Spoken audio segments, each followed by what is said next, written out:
Сәлеметсіңдер ме балалар? 2 сынып математика пәні 106 сабақ. 2 немесе 3 амалдан тұратын әріпті өрнектер тақырыбын өтетін боламыз. Балалар, келесі жаңа сабақты жіберіп алмау үшін каналға тіркеліп, қоңырауша белгісін басуды ұмытпаңдар. Балалар, бірінші тапсырмаға қараймыз. Өрнектерді оқы. 4 пен А-ның көбейтіндісін 2-ге бөлу. 21-ден С мен 3-тің көбейтіндісін азайту. 3 пен 5-тің көбейтіндісіне X-ті қосу, 12 мен 18-тің қосындысын B-ға бөлу, 9-ға 3 пен B-ның көбейтіндісін қосу, А мен 5-тің көбейтіндісінен 9-ды азайту. Өрнектерді осылай оқимыз. Ал енді екінші тапсырма. Өрнектерді жаз және олардың мәнін тап. Асы А көбейту 5 пен 5 бөлінген 1 өрнектерінің қосындысы. Мұндағы А балалар 4-ке тең екен. Ал енді берілген өрнекті жазып көрейік. А мен 5-тің көбейтіндісіне 5 пен 1-дің бөліндісін қосу. Мұндағы А 4-ке тең.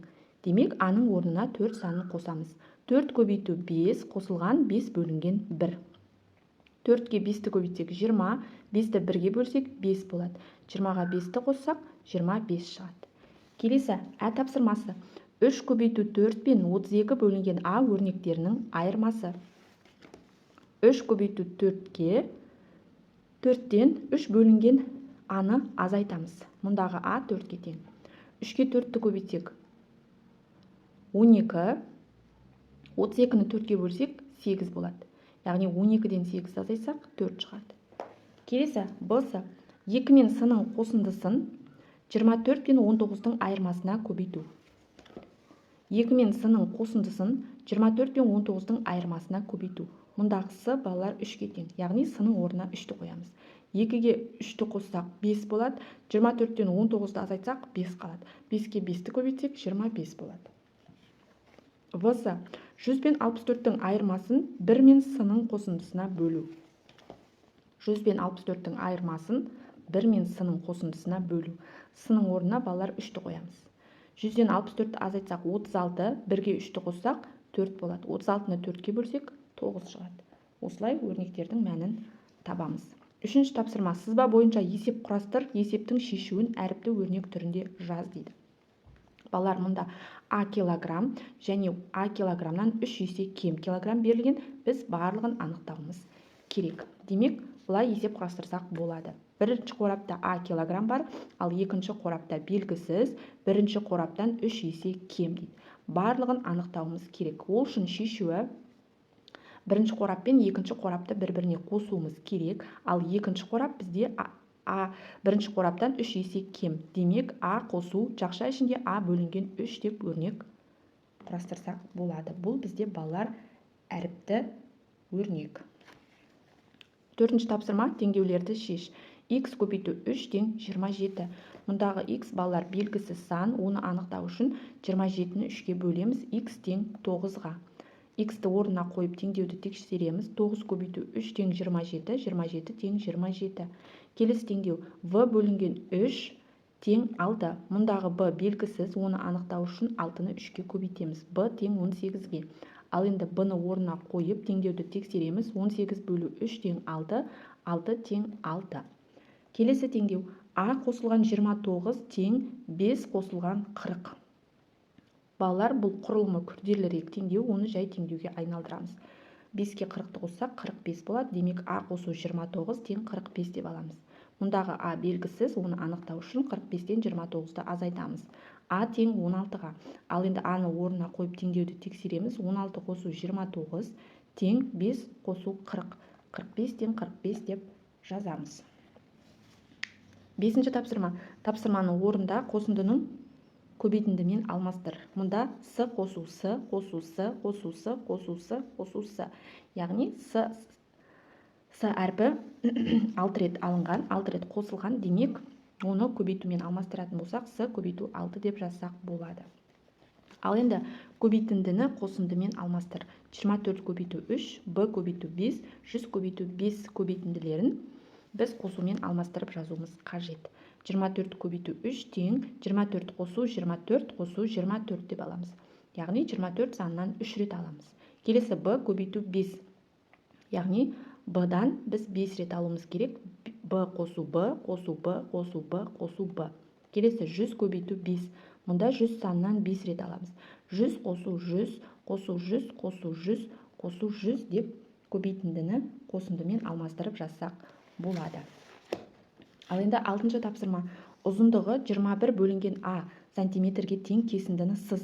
Мұндағы а 7-ге, а 3-ге тең. Яғни, демек 2 кесінді сызуымыз қажет.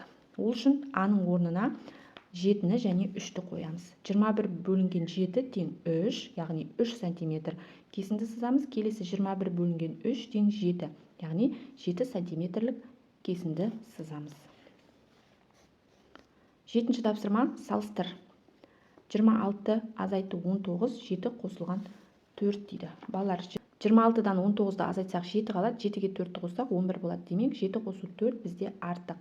57-ні 1-ге бөлсек 57, 57-ден 0-ді азайтсақ 57 қалады. Демек 2 өрнек те тең. Келесі 36 қосу 8 және 45 саны. 36-ға 8-ді қоссақ 44 болады. 44 әрине 45-тен кем. 1 көбейту 23, 23 бөлінген 1.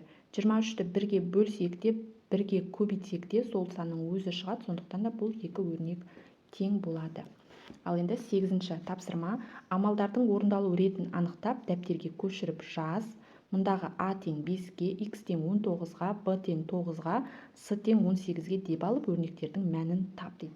Балалар, бізде берілген өрнектер мына өрнектер, ондағы әріпті өрнектердің берілген мәндерін қойып, өрнектердің мәнін табуымыз қажет. 11 азайту 2 көбейту а.